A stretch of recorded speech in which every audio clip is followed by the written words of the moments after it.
Well, hey, Derrill, I want to thank you for being here and having this conversation with me. My name is Mario Sakura, and I'm an executive coach and consultant and head of Awareness to Action International. And I'm speaking with Derrill Rice today, who is somebody I've known a long time now and have worked with over the years and worked with people in your organizations. And I'm really excited, Derrill, that you've taken the opportunity to talk with me. And I want to talk a little bit about the genesis of the conversation. But also, I want to start off by saying, you're a guy that I have always, I've been observing for a long time, sometimes up close, sometimes from a distance. And I've always really admired your, let's see, your capability as an operational leader, as an inspirational leader, and as an all-around decent guy. So it's great to be talking to you here today. Well, your comments are very much appreciated. And you're right. We go back a long ways in terms of our historical experiences together. And I've always benefited by your counsel and your insights and a lot of your library in terms of how you perceive people and manage the interacting styles that can be very important to success and failure. So, yeah, it's great to be here with you today. Thank you for that. So what kind of spurred this conversation is you responded to a newsletter that I sent out, and in that newsletter I was talking about the importance of adaptability for leaders, right? And whenever people ask me what are the critical competencies of a leader, I say that honestly, there's only one that's really critical, and that's the ability to adapt, because you never know what an environment or a situation is going to need, right? One environment needs certain circumstances, another environment needs different capabilities. And if we assume that what worked here and now is going to work there and then, we might be in for a disappointment. So flexibility, adaptability is the first thing. And then we've got to think about what are the competencies related to that. And you mentioned that you were kind of a poster boy for this lesson. So say a little bit about that, if you don't mind, why that struck a chord with you. No, absolutely. I mean, if you look at my resume, it Yeah. looks rather, at the risk of being self-serving, a little impressive. I'm a Sure. CEO with a private equity-backed firm. It's a multinational company. It's my third effort in this level of leadership. I've got experience across multiple industries and multiple cultures, and joined several companies leading that value creation story that helps companies and their stakeholders be successful. But what struck the accord with me in your email is a term that I learned called situational leadership.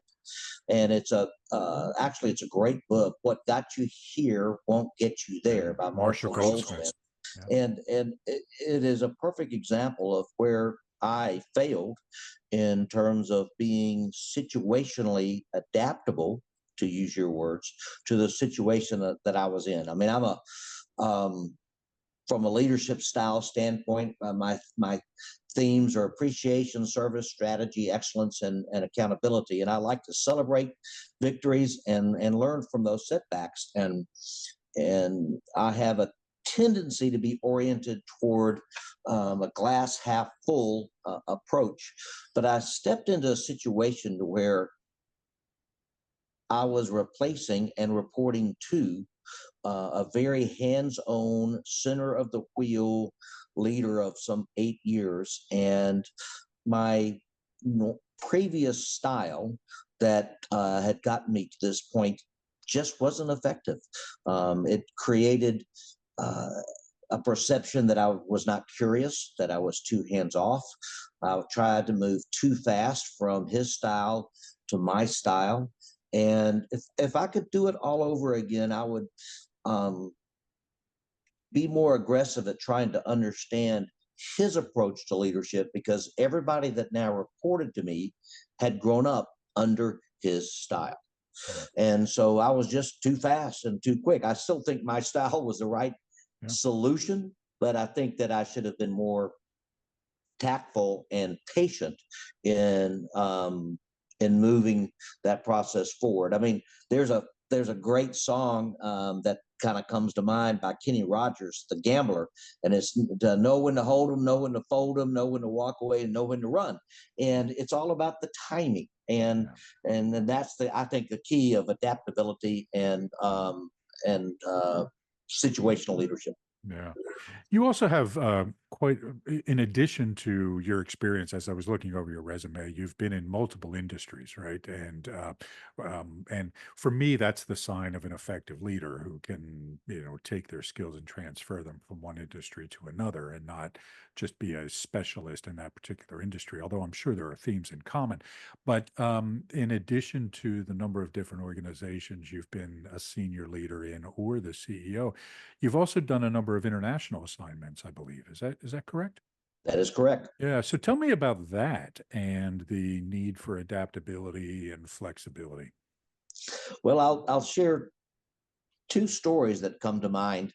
One is the, the word "when in Rome, do as the Romans do," Mm. and so I pay attention and I learn cultural dynamics that are different. I mean, when I lived in Shanghai, China, for 5.5 years, I dealt with Koreans and Japanese, Chinese, and Southeast Asians, and they were all so different.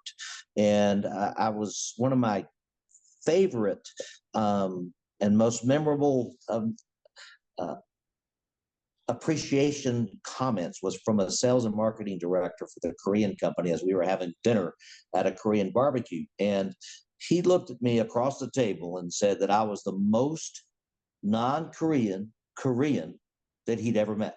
Mm. And it was because I just paid attention to little details like how you pour somebody's drink and where you put your hand and the respect that you give and the attention to those cultural backgrounds. And that allows you as a foreigner to be accepted. So then when you have a perspective that you want to be heard about, there's a higher level of respect. I always remember in Japan that the meeting really didn't happen until after I left. And I would always call the general manager in Japan after the meeting the next day to say, okay, what did you guys decide you're going to do that I thought we agreed on versus what you're actually going to do? Because that they are a culture that is very island oriented. And Right. I might have an input, but that's not the ultimate decision. And so being respectful of that is, I think, helped me be successful in navigating multiple cultures on multiple continents. Yeah. And I think that's so important because it's easy to see, I've spent some time in Asia as well, and it's easy to see the cultural differences to be somebody from the United States in Asia. It's a very, very different place, right? But even within the United States, there are multiple cultures within the country, regional cultures. The South is different from the North, East from the West, and different industries and different companies have different cultures. So I think that this is, these lessons transfer, right? Which is why I think one of the reasons why people with a multinat or an international assignment can be such more effective leaders. But go ahead. I had a colleague that was from Sweden Mm. that was doing a work assignment when I was working with the injection molding company. And his comment was that the United States is 50 different countries. Mhm. It is not one country because it is so dramatically different as a foreigner coming into the country and experiencing the differences between California, New York, Wisconsin, Florida, and it was a great observation because I remember when I was serving based in Milwaukee, Wisconsin, and my accent was noticeable to everybody but me, and but it became a source of joy and something that you embraced, and yeah, so you have to recognize that there are differences, but you also have to be respectful of the cultures that you're in. Right, right. I was recently in, I think it was, well, not recently, it was about a year ago. I think it was in Florida, and I was in checking into a hotel at the desk, and I'm talking to the clerk, and a guy walks past behind me, and then he stops and he turns to me and he says, "Are you from Philadelphia?" Oh my gosh. Yeah, and I looked and I said, "Yeah," and he says, "You're not from Delaware County, are you?" And I said, "I am," and I'm thinking the guy knew me, but he could just hear from Delaware Oh, County in my accent. So it was yeah, really, yeah. really, really interesting. Anyway, so a question I have for you, Derrill. So you're first of all, you've written a book, which I'll refer the listener to, called "The Magic of Empowerment: My Journey in Servant Leadership."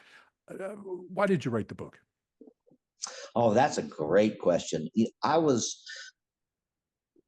a storyteller, and those that know me well know that I love to tell a story, and those stories have helped move me along from an experience standpoint and a learning standpoint. And I started trying to capture some of these stories because I was worried that once I moved on to something different, that those stories would be lost. And as I started capturing them for my own benefit, there seemed to be a theme that emerged. And the theme was around how the story of empowering teams to achieve greatness seemed to be a core theme in my entire career. And so I started spending some time thinking through that and trying to capture stories. And Forbes Business and Advantage Books decided that it was worthy of the next level of a publication. And I didn't do it for anything more than just to capture some stories that might resonate with somebody in starting their career or somewhere in the middle of their career. And if it helps, that was the point. It was really an exercise more for myself. But I've gotten a lot of great feedback from people that have appreciated the stories. And so, yeah, it's been a fun exercise to reflect on one's career and the steps that got you here, whether they be mentors or advisors or being at the right place at the right time. I'm a big believer in what I would call the four uh, pinnacles of success. One is you got to be reasonably intelligent. Two, you got to work hard. Three, you have to take the time to enjoy the journey because there's really no end game. There's no destination. It's all about the path that you take and the experiences and people that you influence and people that you help along the way. And then finally, a little bit of luck. If you're at the right place at the right time, then good for you. Yeah, yeah. That's great. So there's a couple of things that I'm curious about, and I think I'm going to loop back to what you just talked about in a moment. But you're currently CEO of API Heat Transfer, and my understanding of the structure is that there are basically five business units, or are they separate divisions within the company, and they're pretty dispersed across the world. Is that correct? We've got 5 operating locations in the U.S., 2 in Germany, and 2 in China. Okay. When I joined, there was a heavily weighted corporate structure Mhm. that was overseeing all of these different technologies, but they are a result of acquisitions and company transitions over the years. And so I decentralized that strategy and put in general managers at each of the locations. And so each general manager has accountability for the full P&L for their business. And it's been a very successful Yeah. approach for the first 2 years during my tenure. Yeah. You're somebody who's had a long career and a career in multiple industries with a lot of dispersed responsibility like this. Okay. I'm curious how managing a widespread organization like that is different than it was 10 years ago, 20 years ago. What are some of the things you're noticing, both that make it easier, both or that make it more challenging?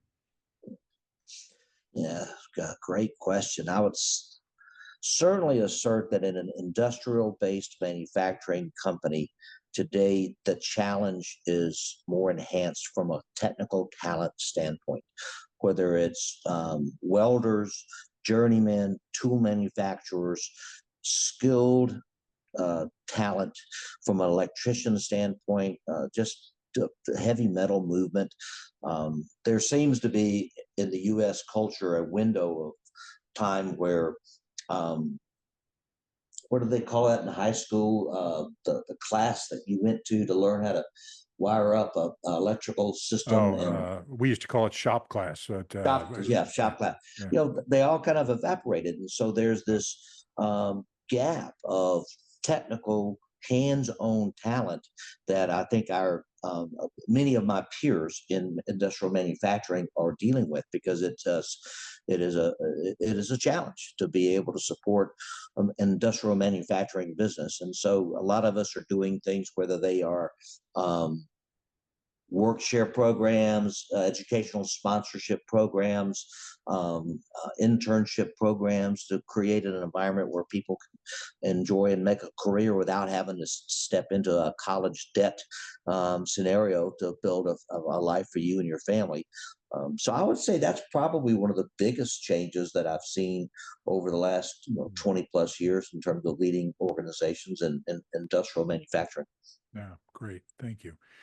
Um, One of the things that permeates your book and is something that I have seen in you over the years that I've known you and observed you is a desire to not only achieve yourself, but to empower others to achieve. I mean, that's what your book is titled, right? The Magic of Empowerment. So tell me about this drive, almost this need to empower others and help them to thrive.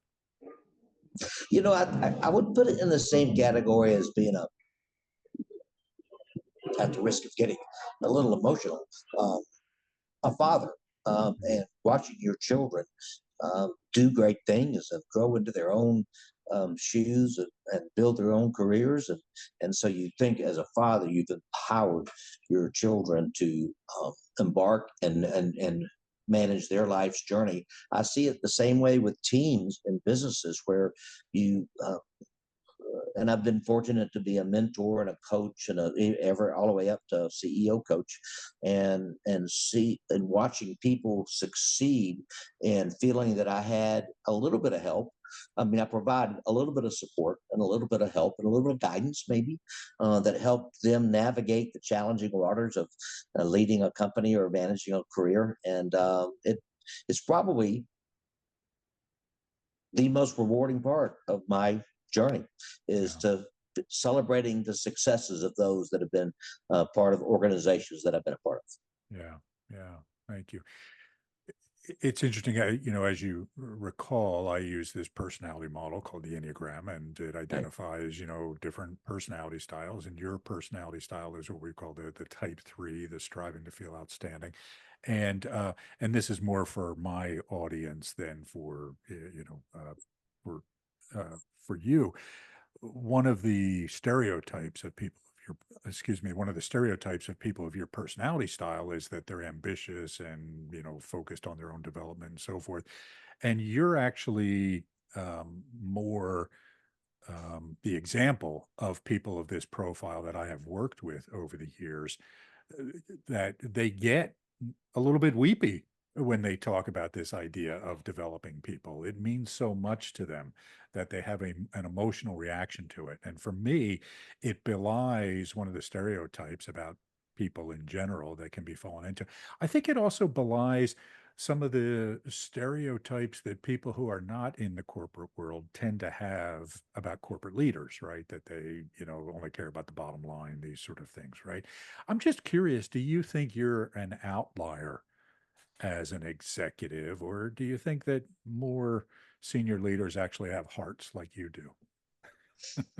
So, so great way to ask the question. I was very fortunate early in my career. I guess I was 29 years old as a plant manager, the youngest plant manager in the history of a $2 billion textile company called Milliken.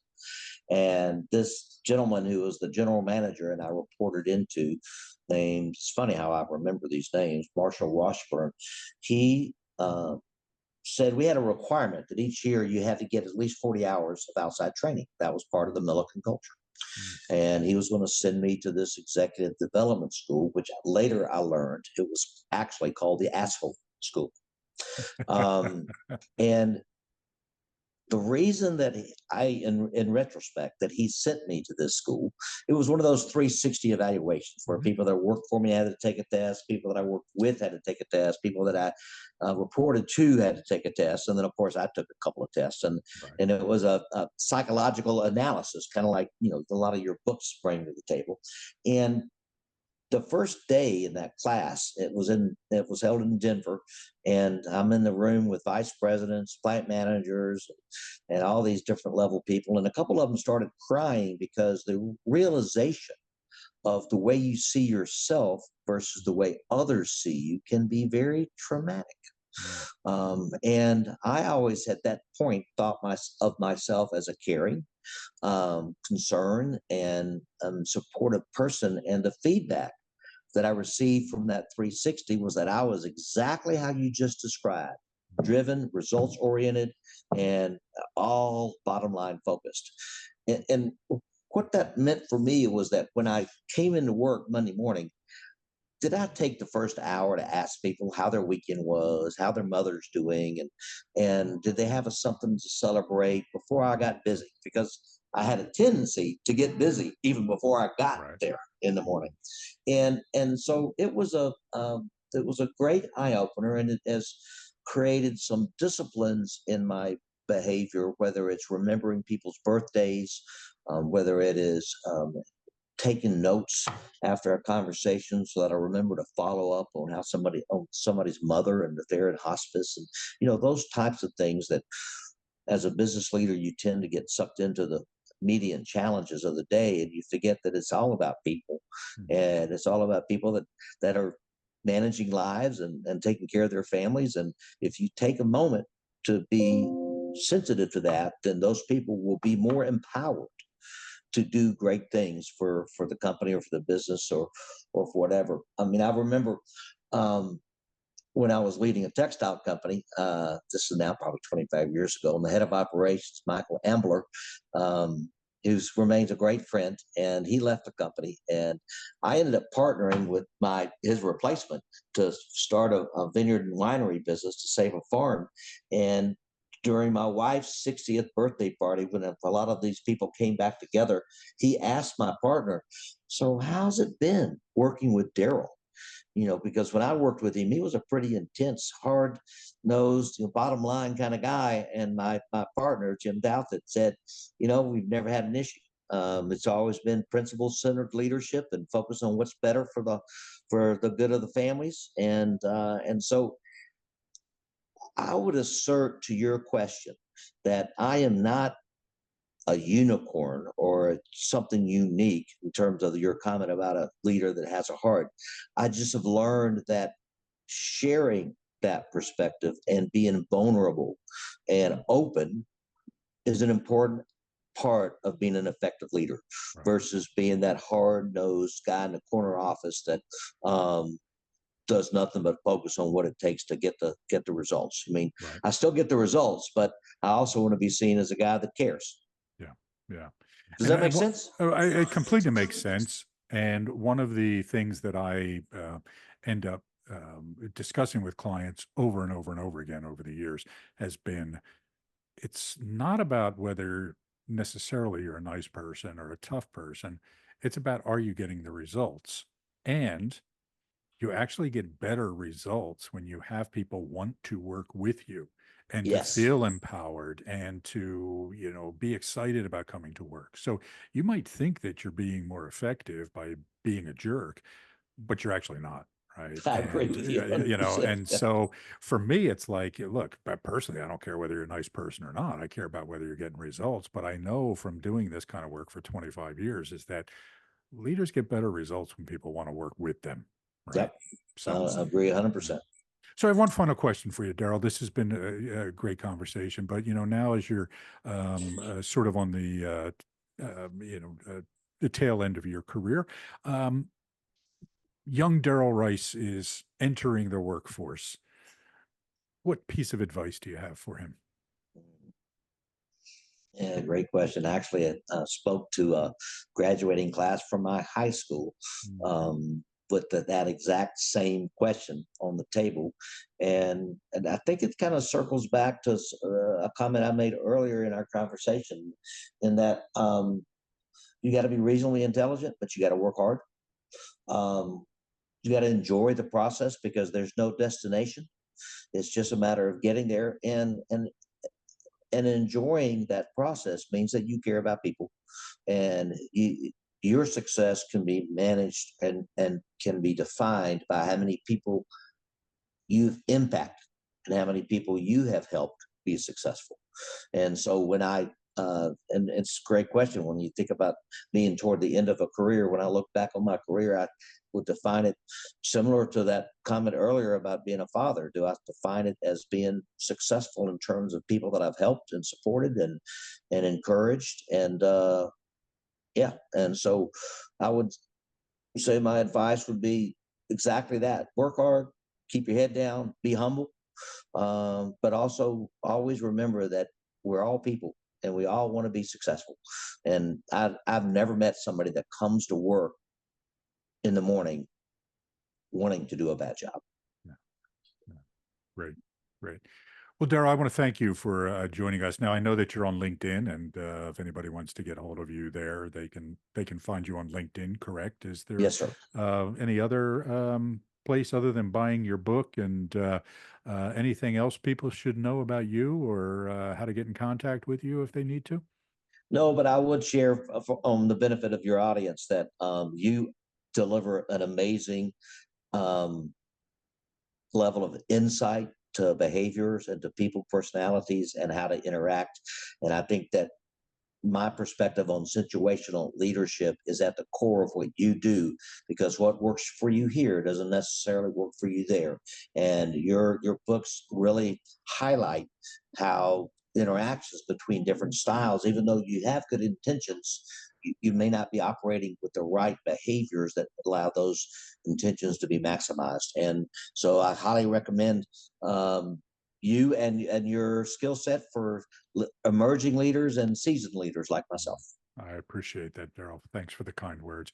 Darrell, it was Of great course. to talk with you. Thank you Always a again. pleasure. It's good to Yes, see you. sir. Thanks.